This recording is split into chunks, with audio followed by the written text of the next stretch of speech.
নিজেদের দোষ বা পাপ লুকিয়ে রাখা, প্রকাশ না করা, এটা হয়তো একটা প্রবণতা হতে পারে, কিন্তু কতদিন তা লুকিয়ে রাখা যায়?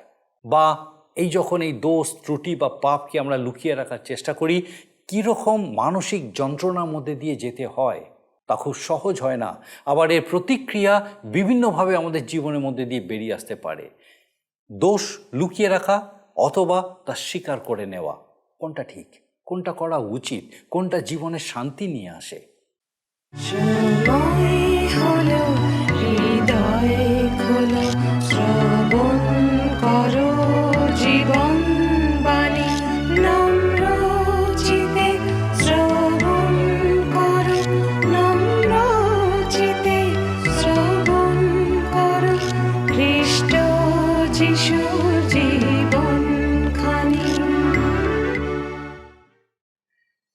নমস্কার, প্রভু যীশু খ্রিস্টের মধুর নামে জীবনবাণী অনুষ্ঠানে আপনাকে স্বাগত জানাই। আমি খুব খুশি যে আজকে আরেকবার আপনি আমাদের সঙ্গে আমাদের এই জীবনবাণী অনুষ্ঠানে উপস্থিত হয়েছেন। আপনাকে অনেক অনেক ধন্যবাদ। আপনি নিয়মিত আমাদের সঙ্গে এই অনুষ্ঠানে আছেন এবং নিয়মিতভাবে আপনার মতামত আপনি আমাদেরকে জানাচ্ছেন। এই অনুষ্ঠান, এই ঈশ্বরের বাক্যের এই ধারাবাহিক আলোচনা কিভাবে আপনার জীবনে কাজ করছে আপনি আমাদেরকে জানাচ্ছেন, আর এই জন্য আমরা আপনার কাছে বিশেষ কৃতজ্ঞ। আসুন আজকে আমাদের অনুষ্ঠানের শুরুতেই একটা গানের মধ্যে দিয়ে আমরা ঈশ্বরের গৌরব করি। নতুন আকাশ, নতুন পৃথিবী, এসো গড়ে তুলি। যিশুর আলোয় আলোকিত হয়ে এই জগৎ গড়িয়ে তুলি। নতুন আকাশ, নতুন পৃথিবী, এসো গড়ে তুলি। যিশুর আলোয় আলোকিত হয়ে এই জগৎ গড়িয়ে তুলি।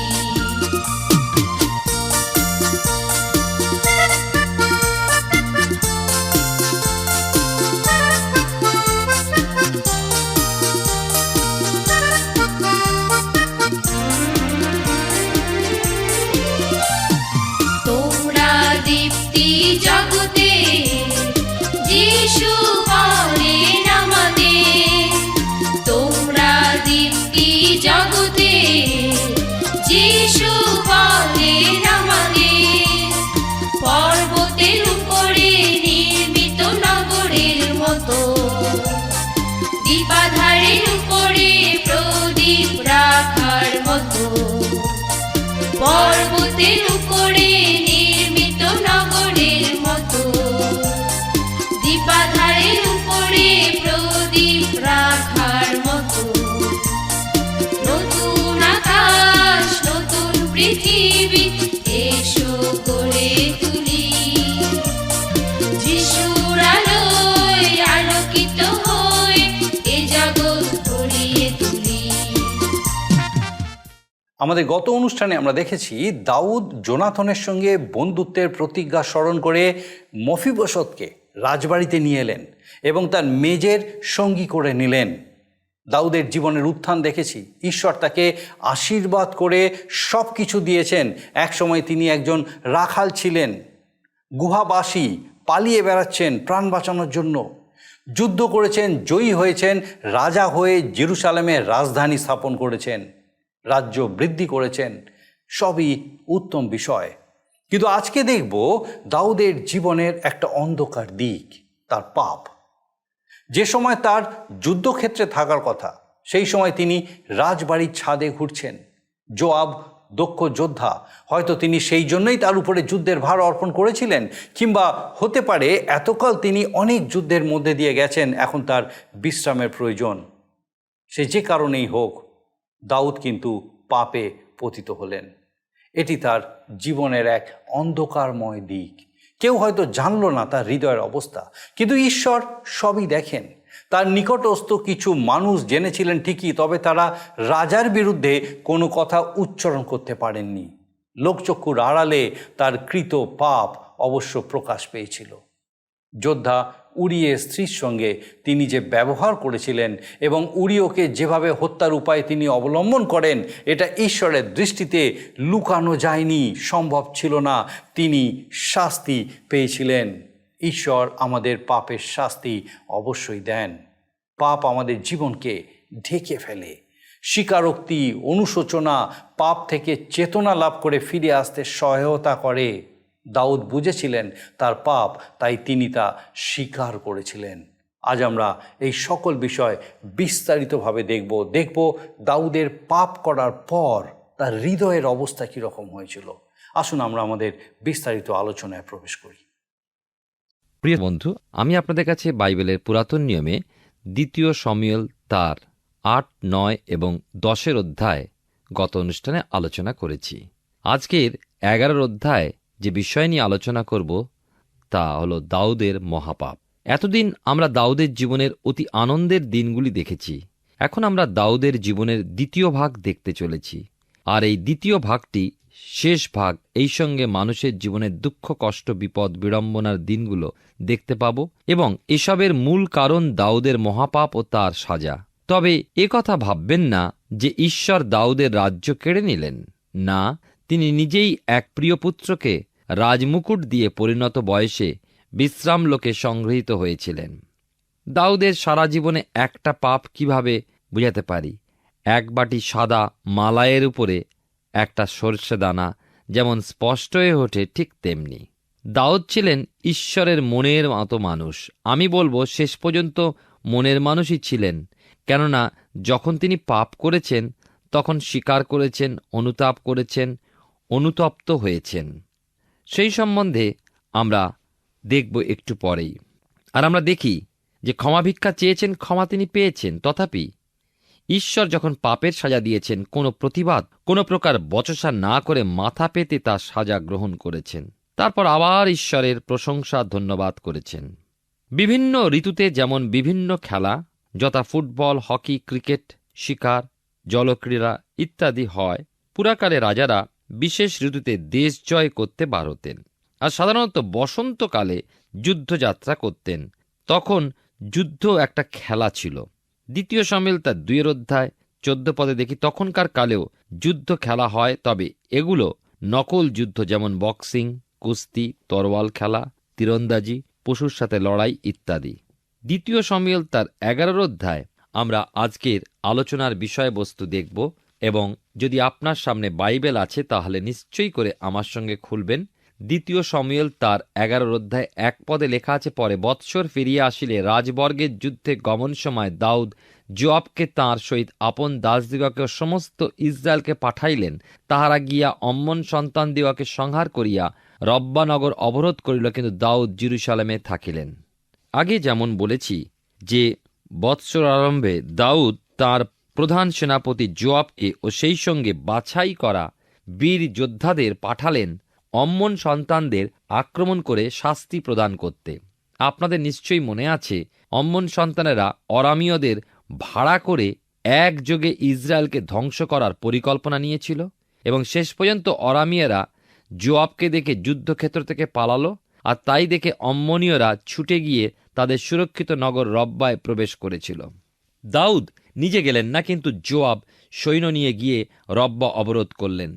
দাউদ গেলেন না, তার কারণটা জাগতিক দিক দিয়ে যদি দেখি তাহলে বলতে হয়, প্রথমত যোয়াব জগতের শ্রেষ্ঠ সেনাপতিদের একজন। তিনি রাজাকে অনর্থক যুদ্ধের মধ্যে, বিপদের মধ্যে টানতে চাননি। তিনি চেয়েছিলেন যে রাজা নিরাপদে রাজধানীতে থাকুন। দ্বিতীয়ত, দাউদের বাল্যকাল থেকে যৌবনের প্রায় 25 বৎসর বয়স পর্যন্তই বনে জঙ্গলে, পর্বতে, গুহায়, যুদ্ধক্ষেত্রে কেটেছে। এখন সিয়ন তাঁর রাজধানী, পূর্বের স্থানগুলোর তুলনায় স্বর্গ। তাছাড়া অদুল্লাম গুহার তুলনায় বিলাসবহুল প্রাসাদ উপযুক্ত। বিশ্রামস্থান অদুল্লাম গুহায় কঠিন পাথরের শয্যা অপেক্ষা আরামদায়ক খট্টা, এগুলিও কারণ হতে পারে।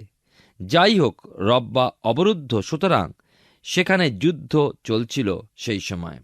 11 অধ্যায় আমরা যখন আসি এবং 2 পদে দেখি, লেখা আছে এখানে যে একদা বৈকালে দাউদ শয্যা হইতে উঠিয়া রাজবাটির ছাদে বেড়াইতেছিলেন, আর ছাদ হইতে দেখিতে পাইলেন যে একটি স্ত্রীলোক স্নান করিতেছে, স্ত্রীলোকটি দেখিতে বড়ই সুন্দরী ছিল। বিকালবেলা রাজা দাউদ প্রাসাদের ছাতে বেড়াতে ভালোবাসতেন, হয়তোবা ছাতে বেড়াবার সময় গানও রচনা করতেন। সেদিনও ছাতে ঘুরছিলেন, হয়তোবা যুদ্ধক্ষেত্রের কথা চিন্তা করছিলেন। আর এটা ঠিক, ছাতের উপর বেড়াবার সময় তার দৃষ্টি চারিদিকে যাচ্ছিল এবং বহুদূর পর্যন্ত যাচ্ছিল। আর হঠাৎ তার দৃষ্টি গিয়ে পড়ল প্রাসাদের কাছেই কোনো এক পুকুরের ঘাটে হয়তো একটি অতীব সুন্দরী স্বাস্থ্যবতী স্ত্রীলোক স্নান করছে। দৃষ্টি পড়াটা অন্যায় নয়, কিন্তু যদি দৃষ্টিকে সংযত না করি তাহলে চক্ষুর অভিলাষ যদি প্রবল হয়, তাহলে মাংসের অভিলাষ প্রবল হয়ে ওঠে, হৃদয়ে কামনা সচেতন হয় ও বাসনা দাবি জানায়। হ্যাঁ, এ কথা সত্যি যে ঈশ্বর মানুষকে পুরুষ ও স্ত্রী করে সৃষ্টি করেছিলেন, তাদের নগ্নই রেখেছিলেন, কিন্তু যখন প্রয়োজন হল ঈশ্বর তাদের মেষচর্মে আবৃত করলেন তাদের লজ্জা ঢেকে দেবার জন্য। এর থেকে কি আমরা শিক্ষা পাই না? আমি বলতে চাই এই যে আমরা যে পোশাক পরি তা সুশোভন হোক। 3 পদে আমরা পাই, এইখানে লেখা আছে, দাউদ তাহার বিষয়ে জিজ্ঞাসা করিতে লোক পাঠাইলেন। একজন কহিল, এ কি ইলিয়ামের কন্যা হিত্তীয় উরিয়ের স্ত্রী বৎসেবা নয়? দাউদ খোঁজখবর নিয়ে জানলেন যে ওই স্ত্রীলোক উরিয়ের স্ত্রী বৎসেবা। উরিও দাউদের সৈন্যদলের একজন এবং ওই সময় রব্বার যুদ্ধক্ষেত্রে সে ছিল। ওই উরিও একজন বিদেশি পরজাতীয় বটে। 4 পদে পাই 11 অধ্যায় 2 শমূয়েলে, এই ঘটনা বড়ই জঘন্য, কিন্তু ঘটেছিল। মনে করুন, দাউদ যদি ওই সময় ছাতে না যেতেন বা যদি নিজে যুদ্ধক্ষেত্রে যেতেন, ওই ঘটনা ঘটত না। আবার অন্যদিকে বৎসেবা যদি নিজের বাড়ির উঠোনে স্নান করত, তাহলেও ওই ঘটনা ঘটত না। 11 অধ্যায় আমরা যখন আসি 5 পদে, আমরা দেখি যে এইবার দাউদের আসল সমস্যা দেখা দিল। কি করবেন তিনি? 6 এবং 7 পদে লেখা আছে, তখন দাউদ যোয়াবের নিকটে লোক পাঠাইয়া এই আজ্ঞা করিলেন, হিত্তীয় উরিয়কে আমার নিকটে পাঠাইয়া দাও। তাহাতে যোয়াব দাউদের নিকটে উরিয়কে পাঠাইলেন। উরিয় তাহার নিকটে উপস্থিত হইলে দাউদ তাহাকে যোয়াবের কুশল, লোকদের কুশল ও যুদ্ধের কুশল জিজ্ঞাসা করিলেন। দাউদ রাজা আর তিনি লালসায় তাঁরই এক সৈন্যের স্ত্রীকে নষ্ট করেছেন, প্রথম পাপ। এবারে পাপ ঢাকবার প্রচেষ্টায় মিথ্যা ভান, যুদ্ধক্ষেত্রের সংবাদ সংগ্রহ করার জন্য উরিয়কে আহ্বান। সেনাপতি যোয়াবকে জানালেন কি তিনি সংবাদ বাহকের হাতে সংবাদ পাঠাতেন না। উরিয়কেই চাই, কারণ পাপ ঢাকতে হবে। 8 পদে দেখুন, পরে দাউদ উরিয়কে কইলেন, তুমি আপন বাটিতে গিয়া পা ধো। তখন উরিয় রাজবাটি হইতে বাহির হইল, আর রাজার নিকট হইতে তাহার পশ্চাতে পশ্চাতে ভেট গেল। এ পর্যন্ত দাউদের পরিকল্পনা মতো কাজ ঠিকঠাক চলতে লাগল। উরিয় আসল দাউদের যুদ্ধের সংবাদ সংগ্রহ করলেন আর উরিয়কে বিশ্রামের জন্য বাড়িতে পাঠালেন। 9 পদে দেখি, এইবার উরিয়ের মনে সন্দেহ আসলো। তিনি নিজ বাড়িতে না গিয়ে রাজদ্বারে বিশ্রামাগারে রাত্রি যাপন করলেন। এতে দাউদ আশ্চর্য হয়ে গেলেন। আর দাউদ তার বিলাসবহুল প্রাসাদে বাস করছেন, যখন কিনা যুদ্ধক্ষেত্রে সৈন্যরা প্রাণ হাতে নিয়ে খোলা আকাশের নিচে রাত্রি যাপন করছেন। 10 পদে পাই, দাউদ যত চেষ্টা করছেন বৎসেবার অন্তঃসত্ত্বা হওয়ার বিষয়টা উরিয়ের উপরেই চাপাবেন, ততই উরিয় কিছুতেই নিজ গৃহে যাবেন না। 11 পদে দেখুন, উরিয় দাউদকে কহিল, সিন্দুক ইসরায়েল ও জিহুদা কুটিরে বাস করিতেছে এবং আমার প্রভু যোয়াব ও আমার প্রভু দাসগণ খোলা মাঠে ছাউনি করিয়া আছেন। তবে আমি কি ভোজন পান করিতে ও স্ত্রীর সহিত শয়ন করিতে আপন গৃহে যাইতে পারি? আপনার জীবনের ও আপনার জীবিত প্রাণের দিব্য আমি এমন কর্ম করিব না। উরিয় নিজ গৃহে না যাওয়ার যুক্তি দাউদের সামনে রাখলে পর দাউদ উরিয়ের রাজভক্তি যে কত প্রবল তা বুঝতে পারলেন। 12-13 পদে দেখুন পাপ ঢাকবার আর একটা চেষ্টা দাউদ উরিয়কে বললেন, ঠিক আছে, তুমি যদি বাড়ি যেতে না চাও, আজও এখানে থাকো আর রাত্রে আমার সাথে খাওয়া দাওয়া করো। আর দাউদ উরিয়কে খুব উত্তম রূপে ভোজন করালেন তা নয়, কিন্তু পানীয় দিয়ে তাকে মত্ত করলেন, যেন সে অন্তত মত্ত অবস্থাতে নিজ বাড়িতে যায়। কিন্তু উরিয় সেই রাত্রে আবার দাসীদের মধ্যে রাত্রিবাস করল। 14-15 পদে দেখি পাপ ঢাকবার শেষ ও চরম চেষ্টা, এবং এই চেষ্টায় আবার পাপের উপরে আবার পাপ করলেন। উরিয়কে যুদ্ধক্ষেত্রে শত্রুর হাতে হত্যা করিয়ে নিশ্চিন্ত হতে চাইলেন এবং সেই জন্য যোয়াবকে একটি পত্র দিলেন। আমরা দেখব যে ঈশ্বর কিন্তু দাউদের গোপন বিষয় সর্বসময় প্রকাশ করে দিয়েছিলেন। 16-17 পদে পাই, পরে কোন স্থানে বিক্রমশালী লোক আছে তা জানাতে যোয়াব নগর অবরোধকালে সেই স্থানেই উরিয়কে নিযুক্ত করিলেন। পরে নগরস্থ লোকেরা বাইর হইয়া জোয়াবের সহিত যুদ্ধ করিলে কয়েকজন লোক দাউদের দাসদের মধ্যে কয়েকজন পতিত হইল, বিশেষত হিত্তীয় উরিয় মারা পড়িল। জোয়াব রাজাজ্ঞা পালন করলেন এবং শত্রুদের দিয়ে উরিয়কে হত্যা করালেন। 11 অধ্যায় 18 থেকে 20 পদে পাই, উরিয়ের মৃত্যু হলে পর জোয়াব যুদ্ধের সকল বৃত্তান্ত দাউদকে জানাবার জন্য এক দূতকে বিশেষভাবে নির্দেশ দিয়ে রাজার কাছে পাঠালেন। আর এই কথাও বললেন যে রাজার ক্রোধ যদি প্রজ্বলিত হয় তখন তোমরা রাজাকে এই সংবাদ দেবে যে উরিয় ওই যুদ্ধে মারা গিয়েছে। 11 অধ্যায় 21 থেকে 25 পদে আমরা পাই এই অংশে যে জোয়াবের সংবাদবাহক জেরুজালেমে এসে দাউদকে যুদ্ধের বিবরণ পেশ করল। দাউদ সকল কথা শোনবার পর ওই সংবাদবাহককে উৎসাহজনক শিক্ষা বাক্য বলে পাঠালেন। দাউদ বললেন, খড়গ যেমন একজনকে তেমনি আর একজনকেও গ্রাস করে। তোমরা আরও বিপুল বিক্রমে ওই নগরের বিরুদ্ধে যুদ্ধ করো, নগর অধিকার করো, ধ্বংস করো। উরিও মরেছে, এই সংবাদ দাউদকে খুশি করেছিল, নিশ্চিন্ত করেছিল। দাউদ ভাবলেন যে তার পাপের কথা কেউ জানল না, কিন্তু দুটো চোখ নিরন্তর দাউদকে নিরীক্ষণ করছে। এ কথা তিনি স্মরণে রাখেননি। আমরা অনেকে স্মরণে রাখি না। আমরা গোপনে অনেক পাপ করি। আমরা যখন বিদেশে যাই বা বিদেশ বলতে আমাদের জায়গা ছেড়ে অন্য জায়গায় যাই, আমরা ভাবি সেখানে আমাদের পরিচিত কোনো ব্যক্তি নেই। আমি যেমন ইচ্ছা কাজ করি, যেমন জীবন যাপন করি, কেউ জানতে পারবে না। কিন্তু আমরা মনে রাখবো, দুই চোখ, ঈশ্বরের দুই চোখ আমাদের সর্বদা নিরীক্ষণ করছে। 26 এবং 27 পদ, 2 শমূয়েল তার 11 অধ্যায় 26 এবং 27 পদ দেখুন কি লেখা আছে। আর উরিয়ের স্ত্রী আপন স্বামী উরিয়ের মৃত্যু সংবাদ পাইয়া স্বামীর জন্য শোক করিল। পরে শোক অতীত হইলে দাউদ লোক পাঠাইয়া তাহাকে আপন বাটিতে আনাইলেন। তাহাতে সে তাহার স্ত্রী হইল ও তাহার জন্য পুত্র প্রসব করিল। কিন্তু দাউদের কৃত এই কর্ম সদাপ্রভুর দৃষ্টিতে মন্দ হইল। দাউদের উপরে সদাপ্রভু ঈশ্বর বড়ই অসন্তুষ্ট হলেন। দাউদ তার পাপ হতে নিষ্কৃতি কিন্তু পেলেন না।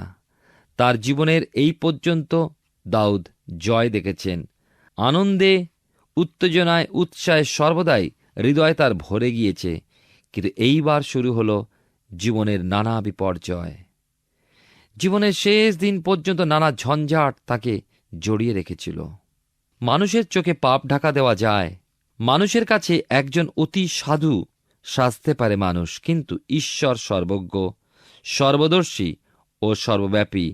লুকোবার স্থান কোথায়? প্রভুর এক দাস তার এক বইয়ে লিখেছেন যে একসময় কোনো এক খ্রিস্টান তাকে প্রশ্ন করে, আচ্ছা বলুন তো, খ্রিস্টান কি পাপ করতে পারে? প্রভুর দাস উত্তর দিলেন, নিশ্চয়ই পারে। লোকটি আবার প্রশ্ন করল, খ্রিস্টান মদ খেয়ে মাতাল হতে পারে কি? প্রভুর দাস উত্তর দিলেন, হ্যাঁ, খ্রিস্টান মদ খেয়ে পুরোদস্তুর মাতাল হতে পারে। লোকটি আশ্চর্য হয়ে প্রশ্ন রাখল, আচ্ছা এটা তো পাপ, এর থেকে কি সে পার পেতে পারে? এই স্থানে বুঝবার বিষয়, এই জগতের মানুষ জগতের দিক দিয়ে পার পায়। আর আমরা মনে রাখব যে ঈশ্বর শয়তানের সন্তানদের প্রহার করেন না, কিন্তু তিনি নিজ সন্তানদের অবশ্যই শাসন করেন, সাজা দেন, দোষের গুরুত্ব অনুযায়ী কম অথবা বেশি। দাউদ ভেবেছিলেন যে পাপ তিনি করলেন সে পাপ থেকে তিনি ক্ষমা পেয়ে গেলেন, কেননা বৎসেবার শোক দিন পূর্ণ হলে পর দাউদ তাকে নিজ প্রাসাদে আনলেন ও বিবাহ করলেন। এতে কি দাউদ কি আবার ঈশ্বরের অসন্তোষের পাত্র হলেন না? কারণ তিনি একের অধিক স্ত্রী গ্রহণ করে চলেছেন। আমরা অনেক সময় আমাদেরকে পাপকে ঢাকবার জন্য একটা পাপের উপরে আর একটা পাপ বাড়িয়েই চলি। আমরা একবার আমাদের নিজেদের জীবনের অবস্থার কথা চিন্তা করি। আমরা সকলে জানি আমাদের পাপ অন্যায়। আমরা জানি কবে করেছি, কোথায় করেছি, কিভাবে করেছি। আর যখন আমরা চিন্তা করি, ভাবি, তখন দেখি আমাদের একটি অন্যায়কে ঢাকা দেবার জন্য আমরা কতগুলি অন্যায়কে যোগ দিয়েছি আমাদের জীবনে। আবার দাউদ যদিও ভাবলেন যাক বাঁচা গেল, কিন্তু জোয়াব সমস্ত ব্যাপারটা বুঝলেন, তার প্রধান সেনাপতি। আর যারা বৎসেবাকে প্রাসাদে এনে দিল ও আনল, তারা সকল ঘটনা জানতে পারল। আর তার অতি নিকটস্থ বন্ধু ও পরামর্শদাতা কয়েকজন জানতে পারল। এর বাইরে সাধারণ মানুষ অবশ্য জানবে না। যখন সিংহাসনে বিচারে বসে চারিদিকে সদুই মানুষকে দেখলেন, মনে হয় প্রত্যেকটি মুখ তিনি পরীক্ষা করলেন। আর মনে মনে চিন্তা করলেন, এইসব লোকেরা নিশ্চয় যে ঘটনা ঘটে গিয়েছে সে বিষয়ে কিছু জানে না। আর তিনি নিশ্চিন্তে শ্বাস ফেলে সিংহাসনে হেলান দিলেন। আবার হয়তোবা তার হৃদয়, যারা জেনে ফেলেছিল, তার ভয়ে তার হৃদয় ব্যতিব্যস্ত হয়ে পড়েছিল। প্রিয় ভাই ও বোন, সারা জেরুজালেম দাউদের পাপের কথা এবং আমার আপনার পাপের কথা সারা জগৎ জানুক বা না জানুক, স্বর্গের টেলিভিশন স্ক্রিনে ধরা পড়েছে। অদৃশ্য দুটো চোখ সব দেখছেন। এ ঘটনা কিন্তু এখানেই শেষ হল না, আরও অনেক দূর গড়ালো। আমরা পরবর্তী অধ্যায় শুনব। তবে তার আগে দুই একটা কথা বলে রাখি যে নাথন এক ভাওবাদী, যিনি স্পষ্ট বক্তা, তোষামোদ প্রিয় নন, কারণ তিনি ঈশ্বরের লোক। আর তাই নাথন ভাওবাদী ছিলেন নির্ভীক। দাউদের মহাপাপের পর প্রায় 1 বৎসর কেটে গেছে। বৎসেবা, সন্তান সম্ভবা। নাথন জানেন দাউদ তাঁর কৃত পাপের জন্য এখনও অনুতপ্ত হয়নি। মনে মনে স্থির করেছেন যে পাপের দায় এড়িয়েছেন। আর চিন্তা নেই, ভাবনা নেই, কেউ তো আর বলছে না, আলোচনা করছে না। কিন্তু এটা ভাবছেন না যে পাপের ফল ভূমিষ্ঠ হতে চলেছে, যা আগামী দিনগুলোতে পাপের সাক্ষ্যস্বরূপ থাকবে। আর শেষ পর্যন্ত সেই ফল ভূমিষ্ঠ হল। নাথন কিন্তু এখনও নীরব। ঈশ্বর পাপকারীকে তার নির্দিষ্ট সময় পর্যন্ত বাড়তে দেন। তিনি তাঁর সময় কাজ করেন, পরে চেতনা বাক্য পাঠান। তারপর ঈশ্বর দেখেন সে চেতনা লাভ করে এবং অনুতপ্ত সে হল কিনা, এবং এর পরের ব্যবস্থা তাঁর। ঈশ্বরের সন্তান পাপে পড়ে, কিন্তু পাপ থেকে উদ্ধার পায়। এর থেকে কে ঈশ্বরের মানুষ আর কে জগতের মানুষ তা বোঝা যায়। মেষ যদি কাদায় পড়ে, সে চেষ্টা করবে যে কোনো প্রকারে কাদা থেকে উঠে আসতে, কিন্তু একটা শুয়োর যদি কাদায় পড়ে, সে উঠে আসা দূরে থাকবে, আরও বেশি বেশি করে কাদা মাখবে। দাউদ তাঁর সিংহাসনে বসে যে পাপ করলেন, বাইরে থেকে দেখলে মনে হবে তিনি যে পাপ করেছেন তার জন্য এতটুকু চিন্তিত বা দুঃখিত নন। কিন্তু যদি তার অন্তরে প্রবেশ করতে পারতেন, তাহলে দেখতে পেতেন ভয়, দুর্ভাবনা, দুশ্চিন্ততা ও অশান্তিতে তার হৃদয় কুরে কুরে খাচ্ছে। তার মনের অবস্থা কি ছিল সেই দিনগুলিতে, তিনি পরে তার লেখা গীতেতে প্রকাশ করেছেন। আর আমি বলবো, আপনি যখন ঈশ্বরের বাক্য শুনছেন, আমার আপনার যে কোনো পাপই হোক না কেন, যে কোনো অন্যায় হোক না কেন, আমরাও সেই যন্ত্রণায় ভুগি, সেই কষ্ট আমরা ভোগ করি এবং আমরা নিজেরা চেপে রাখি। কিন্তু যে মুহূর্তে আমি আপনি প্রভুর কাছে আসি, আমাদের সমস্ত পাপ স্বীকার করি, তিনি তার অনুগ্রহ, দয়া, করুণায় আমাদের সমস্ত পাপ ক্ষমা করেন, নতুন করে আমাদেরকে গড়ে তোলেন, নতুন ইচ্ছা, নতুন আনন্দে আমাদেরকে পরিপূর্ণ করেন। তাঁর লেখায় গীত 32 গীত, তার কয়েকটি পদ পাঠ করি। তিনি যখন ঈশ্বরের কাছে ক্ষমা চাইছিলেন এবং ক্ষমা পেয়েছিলেন, তার উপলব্ধিও তিনি প্রকাশ করেছেন। ধন্য সেই যাহার অধর্ম ক্ষমা হইয়াছে, যাহার পাপ আচ্ছাদিত হইয়াছে। ধন্য সেই ব্যক্তি যাহার পক্ষে সদাপ্রভু অপরাধ গণনা করেন না ও যাহার আত্মায় প্রবঞ্চনা নাই। 3 পদ লক্ষ্য করুন। আমি যখন চুপ করিয়াছিলাম, আমার অস্থি সকল ক্ষয় পাইতেছিল, কারণ আমি সমস্ত দিন আর্তনাদ করিতেছিলাম। পাপ ক্ষমাহীন জীবন, চুপ করে থাকা জীবন ক্ষয় পায়, যন্ত্রণায় অসহ্য হয়। কারণ দিবারাত্র আমার উপরে তোমার হস্ত ভারী ছিল, আমার সরসতা গ্রীষ্মকালের শুষ্কতায় পরিণত হইয়াছিল। 5 পদ লক্ষ্য করুন। আমি তোমার কাছে আমার পাপ স্বীকার করিলাম, আমার অপরাধ আর গোপন করিলাম না। আমি কহিলাম, আমি সদাপ্রভুর কাছে নিজ অধর্ম স্বীকার করিব, তাহাতে তুমি আমার পাপের অপরাধ মোচন করিলে। কি বিজয়ের এই প্রার্থনা, কি বিজয়ের এই গান। আর 6 পদে তাই তিনি লিখেছেন, এই জন্য তোমাকে পাওয়া যায়, প্রত্যেক সাধু তোমার কাছে প্রার্থনা করুক। প্রিয় ভাই ও বোন, আজকে যখন আপনি ঈশ্বরের বাক্য শুনছেন, হয়তো আপনি বলবেন, দাউদের মতন অন্যায় পাপ আমি করিনি। কিন্তু আপনি নিশ্চয়ই কোনো না কোনো অন্যায় দোষী। যে মুহূর্তে আপনি ভাবেন আপনি খাঁটি, সেই মুহূর্তে আপনি অহংকারী। সেই মুহূর্তেই আপনি আপনার পাপকে লুকিয়ে রেখেছেন, ঢাকা দিয়েছেন। আমাদের রক্ত মাংসে কোনো উত্তমতা নেই যার দ্বারা আমরা এই পৃথিবীতে বলতে পারি আমি পাপহীন। প্রত্যেক মানুষের মধ্যে মন্দতা রয়েছে, এবং যখন আমরা চুপ করে থাকি, আমরা অসহ্য যন্ত্রণা ভোগ করি এবং আমাদের অস্থি ক্ষয় পায়। কিন্তু প্রভু যিশুর রক্ত আমাদের সমস্ত পাপ থেকে সূচি করে। ঈশ্বর আপনার জীবনে মঙ্গল করুন। আমরা 2 শমূয়েল পুস্তক থেকে ধারাবাহিকভাবে অধ্যয়ন করছি। আমার বিশ্বাস মহান ঈশ্বর তার জীবন্ত বাক্য দ্বারা বিশেষভাবে আপনার সঙ্গে কথা বলেছেন। আমরা আজকে দাউদের জীবনের একটা অন্ধকারময় পরিস্থিতি দেখলাম। আমরা সকলেই পাপী, একথা বাইবেল বলে। পাপ থেকে ফিরে আসার পথও ঈশ্বর দেখিয়ে দেন, তিনি চেতনা প্রদান করেন। পাপ ঢেকে রাখার প্রচেষ্টা থাকলেও শেষ পর্যন্ত তা লুকানো যায় না, এক সময় প্রকাশ হয়েই পড়ে। ঈশ্বর দেখেছিলেন দাউদের পাপ, তিনি অনেক দিন পর্যন্ত লুকানোর চেষ্টা করেছেন। এই চেষ্টা একটা পাপ ঢাকতে গিয়ে আরও পাপের মধ্যে যাওয়া। ঈশ্বর পাপকারীকে নির্দিষ্ট সময় পর্যন্ত বাড়তে দেন, পরে সঠিক সময়ে তিনি চেতনা বাক্য পাঠান। তাতে চেতনা লাভ করে অনুতপ্ত হলে এবং পাপ পথ পরিত্যাগ করলে ঈশ্বর ক্ষমা করেন এবং আশীর্বাদ করেন। ঈশ্বর তার সন্তানদের সাজা অবশ্য দেন, তার অর্থ তিনি ফিরিয়ে আনতে চান। শয়তানের সন্তানদের ক্ষেত্রে বিষয়টি তেমন নয়। দাউদ ঈশ্বরের সন্তান, তিনি তার মনের মতো মানুষ, তাই তিনি তাকে শাস্তি দিয়েছেন। দাউদের সেই সময়ে মনের অবস্থা তিনি তার গীতে উল্লেখ করেছেন। এই গীতগুলো আমরা গীতসংগীতাতে পাঠ করি আর উৎসাহিত হই। আমাদের রক্ত মাংসে কোনো উত্তমতা নেই, তাই আমরা নিজেকে পাপহীন বলতে পারি না। প্রভু যিশুর রক্ত আমাদেরকে সমস্ত পাপ থেকে সূচি করে।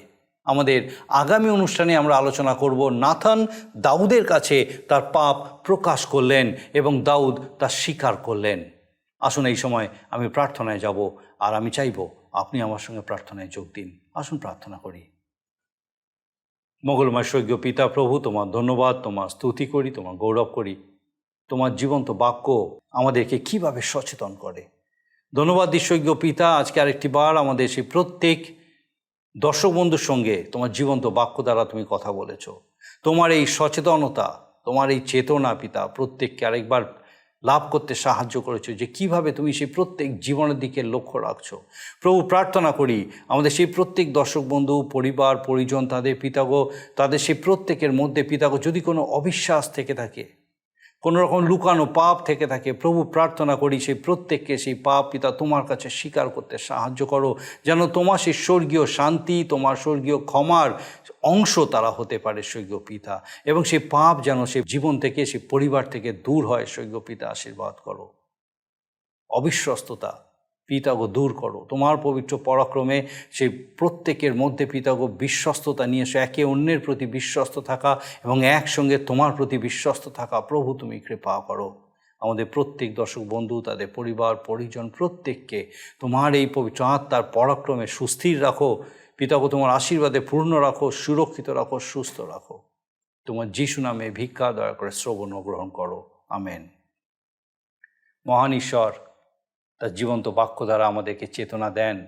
আর যখন আমরা এই চেতনা আমাদের জীবনের সঠিক সময় গ্রহণ করি, তিনি তার আশীর্বাদে আমাদের পূর্ণ করেন, তার ইচ্ছা অনুযায়ী পরিচালনা দেন, যেন আমাদের জীবনের মধ্যে দিয়ে শুধু তারই নাম গৌরবান্বিত, উচ্চকিত, মহিমান্বিত হয়। আমার বিশ্বাস এইভাবে আগামী দিনেও আমাদের সঙ্গে জীবনবাণী অনুষ্ঠানে আপনি অবশ্যই উপস্থিত থাকবেন, যখন একসঙ্গে এইভাবে আমাদের জীবনের মধ্যে দিয়ে আমরা ঈশ্বরের গৌরব করতে পারব। ঈশ্বর আপনার মঙ্গল করুন। প্রিয় বন্ধু, আশা করি জীবনবাণী অনুষ্ঠানটি আপনার ভালো লেগেছে। আর যদি ভালো লেগে থাকে তাহলে অবশ্যই আমাদের একটি মিসড কল দিন। আপনার দেওয়া মিসড কলটি আমাদের কাছে অতি মূল্যবান। আমরা আনন্দের সাথে জানাই, প্রতিটা মিসড কল দাতাদের মধ্যে থেকে সপ্তাহের শেষে বিশেষ দর্শক বন্ধুকে বেছে নেওয়া হবে এবং সেই দর্শক বন্ধুকে পুরস্কৃত করা হবে ও সপ্তাহের শেষে তার ছবি ও নাম আমাদের অনুষ্ঠানে প্রকাশ করা হবে। গত সপ্তাহের বিজয়ী দর্শক বন্ধুরা হলেন পূর্ব মেদিনীপুর থেকে শিপ্রা সামন্ত ও ঝাড়খণ্ড থেকে মিতা নতনিয়েল। আমাদের মিসড কল দেবার নম্বরটি হল 04449081 আপনি প্রার্থনা ও আরও অধিক জানতে আগ্রহী হলে আমাদের সঙ্গে অবশ্যই ফোনের মাধ্যমে যোগাযোগ করতে পারেন। আমাদের মোবাইল নাম্বার 9433497235 এবং আরেকটি হল 9433803755। আর আমাদের ঠিকানা টিভি স্ক্রিনে আপনারা দেখে নিন। ধন্যবাদ। ভালো থাকুন, সুস্থ থাকুন।